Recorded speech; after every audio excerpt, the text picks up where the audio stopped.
蓝忘机拿起绳子，毫无负担地将几个人一连串从地上拉了起来。我要御剑前往莲花坞。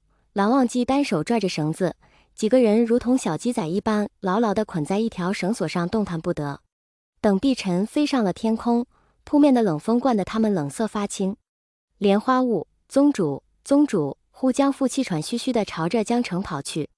江城皱起眉头，对于江父此番慌乱的模样颇有些意见，呵斥道：“把舌头捋直了说话。”江父顺了顺胸口，把不稳的气息调整一下：“宗主，找到孩子们了，既然找到了，就送回家去。”江城不假思索地回道，意识到此次可能是鬼修搞的鬼，便又问了一句：“这些小孩失踪是何人所为？”江父嘴角微微往上扯了扯，眼中闪过一丝金光，但很快取而代之的是瑟缩。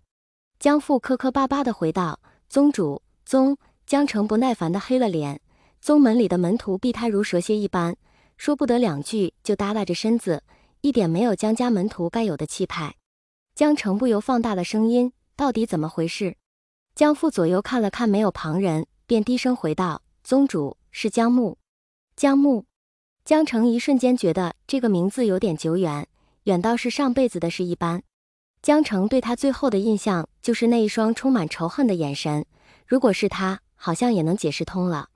江城一直认为自己和魏无羡不是一类人，和江木更不是一路的。江木认死理，一就是一，二就是二，魏无羡也遭过他几次揍。他人在哪？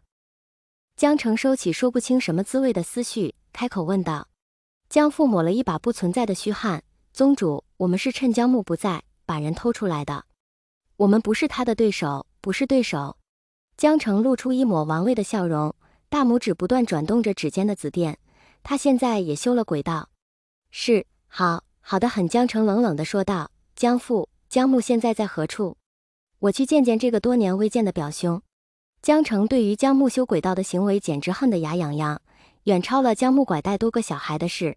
阿娘阿爹阿姐的惨死，哪个不是拜了魏无羡这个鬼道老祖的福？江家人若敢修鬼道，那就废了他。这个念头虽是第一次蹦出来，但是江城很满意这个想法，而且莫名产生一股冲动，赶紧抓到那些背叛自己、背叛江家的人，只要让他们在阿娘他们牌位前受罚，阿娘阿爹就会得到宽慰。蓝公子，你可知蓝宗主已去兰陵脱脸坊遵循你？黑衣人踢了踢下面的人的脑袋，示意对方接话。另一个连忙回道：“蓝公子，我们哥们说的话也都是发自内心的，您那少掺和这些事。禁言术具有时效性，一刻钟过了，手里的人便开始叨叨叨了。”蓝湛琉璃色的眼眸淡淡瞥了他们一眼，便任由他们在那里鬼哭狼嚎。为首传姑苏蓝二与夷陵老祖八卦的是金陵的人，在几人眼里没了那远道震慑活尸，姑苏蓝二并不足为惧。对于蓝忘机抓着几人前往江家的举动，心里不知道偷笑了多少回。少年不知事，多吃几回亏就明白了，但面上还是要装的害怕些，便又说道：“蓝公子，你可能不知道，那江宗主因为夷陵老祖对修鬼道之人都是恨之入骨，你把我们送去江家，相当于让我们被江宗主扒皮抽筋。对呀，蓝公子，我们宁愿跟着你去蓝家受罚。”蓝忘机鼻腔轻哼了一声，用活人炼尸满身的罪孽，无论在哪个家族都会处以重罚。这些人把姑苏蓝氏当什么了？君子可欺之以方。蓝忘机操控碧晨朝着莲花坞快速驶去，等到碧晨降落在江家的领地上，蓝忘机不自觉蹙起了眉头。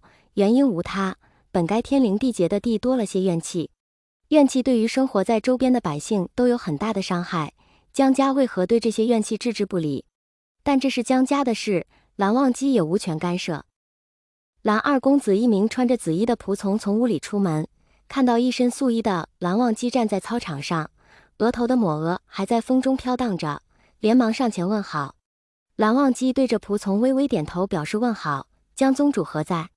仆从看着地上被捆成一串粽子的修士，嘴角小幅度的抽了抽，这些人运气真不好。宗主现在正在祠堂拜祭江老宗主和夫人，不知可否请蓝二公子稍作休息，小人这就去请宗主。有劳。蓝忘机并未松下手里的绳子，因为遇见期间几人太过烦人，便对他们再次施展了禁言术。仆从看着蓝忘机拽在手心的绳子，低下脑袋，朝着祠堂方向小跑而去。约莫过了一盏茶的时间，江澄便带着几名仆从出现在了蓝忘机面前。此次多谢蓝二公子了。江澄示意手下接过蓝忘机的绳子，开口道：“蓝忘机与江婉银素无交集，唯一的共同点便是都结识魏婴。然而江婉银此人是围剿乱葬岗的主力，蓝忘机心中对于害自己朋友的人心中总归多了些不屑。既然对方无意多了解这些人的情况，蓝忘机倒是想扔下这些人便走，但出于教养，还是留了一句话：此行人用活人炼尸，有违天理良知，希望江宗主好生处理。”自然。